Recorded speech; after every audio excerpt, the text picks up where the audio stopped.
Cela s'est passé à la fin de ma 2e année d'université, pendant les longues vacances de printemps. Mes 3 meilleurs amis, Lucas, Marina et Théo, et moi, avions décidé de faire notre traditionnel voyage en camping. C'était quelque chose que nous faisions au moins une fois par semestre, mais cette année-là, tout le monde était fauché. Alors nous avons choisi un endroit isolé et gratuit dans une zone forestière du Wyoming. J'avais trouvé l'endroit sur une application pour campeurs, un site supposé isolé, sans personne aux alentours.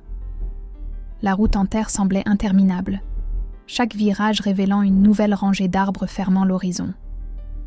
Nous sommes arrivés en fin d'après-midi et avons trouvé une clairière où le sol semblait ferme, à côté d'un lit de rivière complètement asséché, comme si l'eau avait disparu du jour au lendemain. Le silence y était si profond qu'on aurait dit que tout l'air retenait son souffle. Nous avons monté les tentes un peu instinctivement. Il n'y avait pas grand-chose à réfléchir.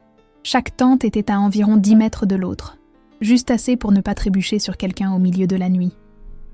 La nuit est tombée rapidement, la température a chuté, et après quelques bières et parties de cartes, tout le monde est allé se coucher.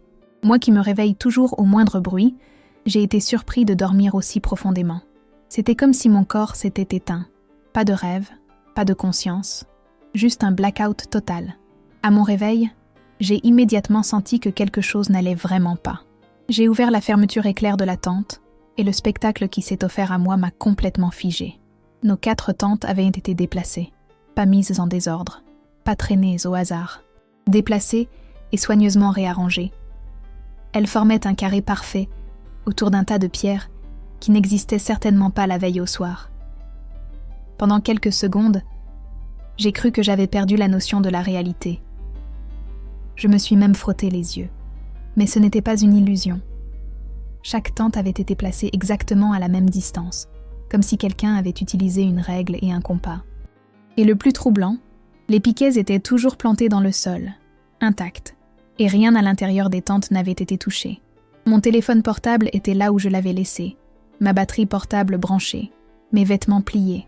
Lucas a été le premier à sortir de sa tente, et l'expression sur son visage en disait long. C'était comme s'il voyait son propre esprit s'effondrer. Marina et Théo sont sortis peu après, et tous ont eu la même réaction. Ils se sont figés, ont regardé autour d'eux, puis nous ont regardés, comme s'ils cherchaient une explication qui n'existait pas. Marina a alors raconté qu'elle avait fait un rêve très étrange. Elle marchait dans un désert de sable rouge, tandis que quelqu'un comptait ses pas, un par un, comme s'il marquait un rythme rituel. Lucas a dit qu'il avait rêvé d'une file de personnes marchant en silence absolu.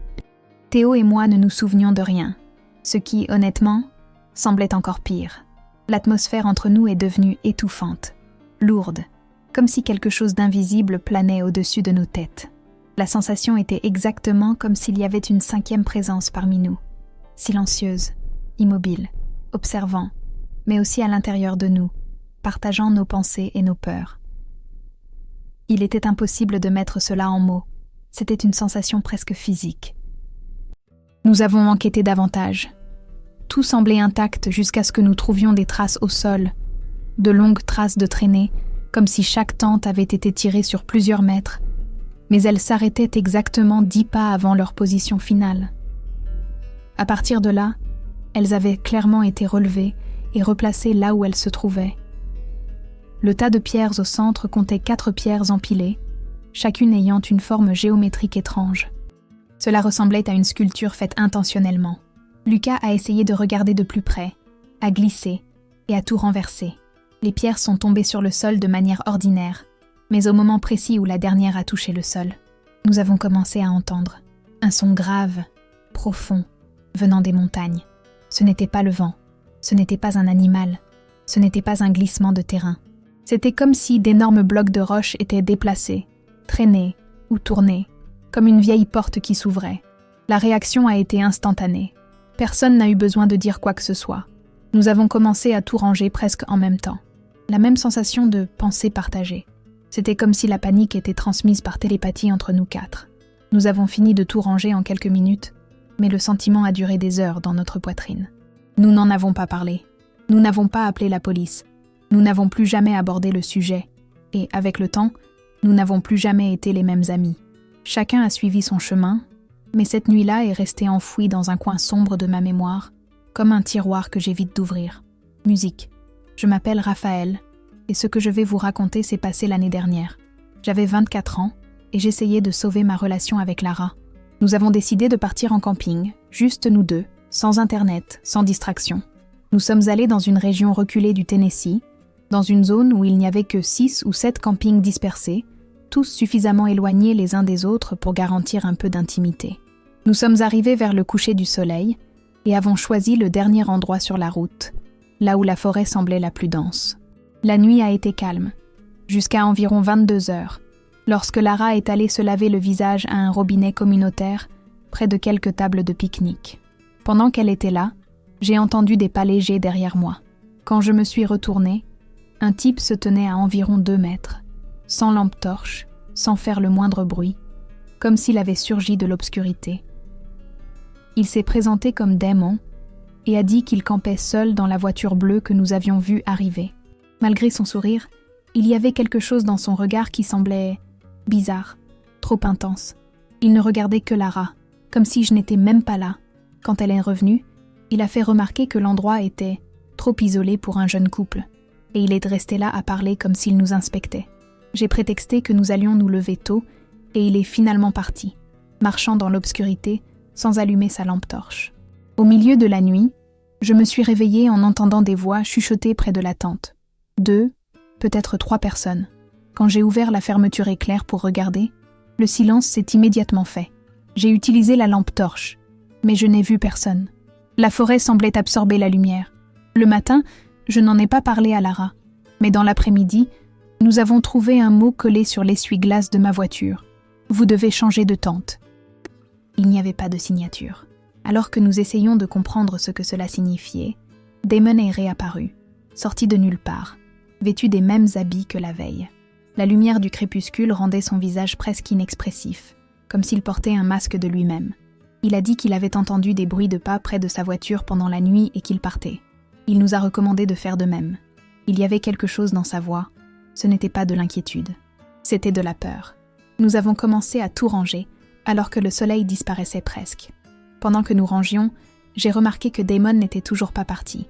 Sa voiture était toujours là. Je me suis approchée de lui pour lui demander s'il avait besoin d'aide, et j'ai vu les dégâts. Une énorme entaille dans le pneu, faite avec une sorte de lame, trop précise pour être accidentelle. Il nous a demandé de le prendre en stop, mais Lara m'a serré le bras si fort que j'ai compris, avant même qu'elle ne murmure, « Non ». J'ai promis d'appeler la police dès que nous aurions du réseau. Nous sommes partis. Nous avons marché une centaine de mètres, puis nous les avons vus. Entre les arbres, 3 personnes immobiles, figées. Elles ne se cachaient pas. Elles observaient simplement, pâles, des silhouettes découpées par la faible lumière de la lune. Mon esprit s'est bloqué. Mon pied a freiné tout seul. Lara m'a crié d'accélérer, et j'ai accéléré. Quand nous sommes arrivés sur la route principale, j'ai appelé la police. Nous n'avons jamais eu de réponse. À ce jour, je ne sais toujours pas si Damon mentait, s'il était impliqué, ou s'il était lui aussi une victime. Mais je sais que ces silhouettes dans la forêt n'étaient pas là par hasard. Elles n'attendaient pas n'importe qui. Elles attendaient quelqu'un. Musique. Il y a 2 jours, je campais seule près de la frontière entre le Montana et l'Idaho, essayant de remettre de l'ordre dans mes idées après un divorce compliqué. J'ai trouvé un endroit isolé sur un ancien sentier effacé, trop loin pour que quiconque s'y rende par erreur. J'ai grandi en chassant et en campant, donc être seule dans les bois ne m'a jamais effrayée. Jusqu'à présent. Dès mon arrivée, j'ai remarqué quelque chose d'étrange. Une vieille tente vert militaire, déchirée par le temps. Elle semblait avoir été abandonnée depuis des décennies. Lorsque je me suis approchée, l'odeur m'a frappée comme un coup de poing. Pourrie, humide, insupportable. Je suis entrée juste assez pour ramasser un petit carnet jeté par terre. Il y avait des pages et des pages de traits verticaux, regroupés par 7. On aurait dit des contes. Des mois et des mois de contes.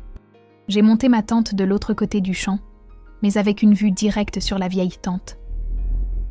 La nuit est tombée, et le silence y était brutal.